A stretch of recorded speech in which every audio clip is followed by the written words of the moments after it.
with that. And I think the Christians in Nigeria today are probably feeling pretty good about Donald Trump's position. Thank you very much. Senator, you said the Christians in Nigeria today are probably feeling good about Donald Trump. So I'm a Christian from Nigeria. You're an expert. 1 out of 100 million Christians, Yeah. very small sample size. I do not feel good about Donald Trump. He called Nigeria a disgraced country. Frankly speaking, that's not so bad because he used to call us a shithole country. So it's a kind of improvement on disgraced countries is an improvement. Is there a better way, for instance, a decent way to offer help to someone?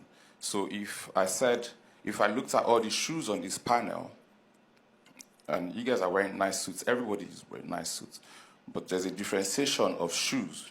The senator's shoe is different. So if I was your friend, after this panel, I would buy you a gift, a nice shoe to match up with your suit. I wouldn't have to say anything about the state of your shoes that made me buy you those shoes. Is there a way that powerful countries can help less powerful countries, poor countries, without doing it in a way that leaves them worse off? For instance, America went to Libya. Libya has a causative effect on the terrorism challenges that Nigeria and the Sahel is facing. I don't want to talk about the other places America went to. Let's just stick it to Nigeria. Since Donald Trump said what he said for Nigerian Christians, Christians have been abducted in the church in the northwest of Nigeria. Sure. Muslim students have been abducted. I do not speak to the causation, but there's a correlation between Donald Trump, from the point Donald Trump spoke about Nigeria's challenges and the escalation of terrorism. So, decency apart, there are rules of engagement. There's a global rules order. There's a rules-based global order. Is there a way to speak about Nigeria, first of all, in a respectful, decent way, not even just as president of America, but as a human being? And much more so as the president of the United States of America, that I will always respect as a person, and frankly speaking, Nigerians continue to respect generally. Also, is there a way to help Nigeria? Because, for instance, one of the reasons why we failed woefully at fighting terrorism was because despite having the money, despite having the intention and the motivation to buy weapons from America for so many years, we were denied. Eventually, we got them, and for some of those weapons, they also told them where not to use those weapons. Yep. So I'm just going to ask and sit down, is there a way to decently help Nigeria without making things worse and without disrespecting Nigerian Christians and Muslims? Thank you very much. I think Great question. No doubt the answer to your question is certainly. And I want to address both things. First of all, the words do matter. They do.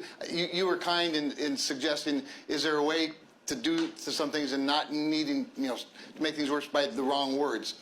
The right words help. A more delicate way of saying something is obviously better than a more brutal way. That said, at the end of the day, a lot of people have promised things to Nigeria and several African nations. And by the way, once again, I point to my colleagues who are two of the biggest advocates for our relationship with Africa, and I won't go into all the ways that they do that or that we do it together. But the actions do matter. A lot of people will say the right thing and do the wrong thing. Other people will maybe say the wrong thing and mean to do the right thing. Is there a better way? Certainly. But one thing, your example is very specific and it's appropriate in your case. But you also touched on a larger issue. It's not just one country. It's not just one-on-one. There was an earlier panel, I forget which one, that got to the point of, and it might have even been Senator King, I don't remember, but one of the senators spoke to America's retreat. I think it might have been Tom Tillis, now I think of it, America's retreat from several areas, which has left them vulnerable to the predators, if you will, to China especially, and their predatory financing and behavior. There are lots of ways, and I think, for example, one of the areas where President Trump and I have disagreed quite openly is in the effective use of USAID. Those things need to be conformed, for sure.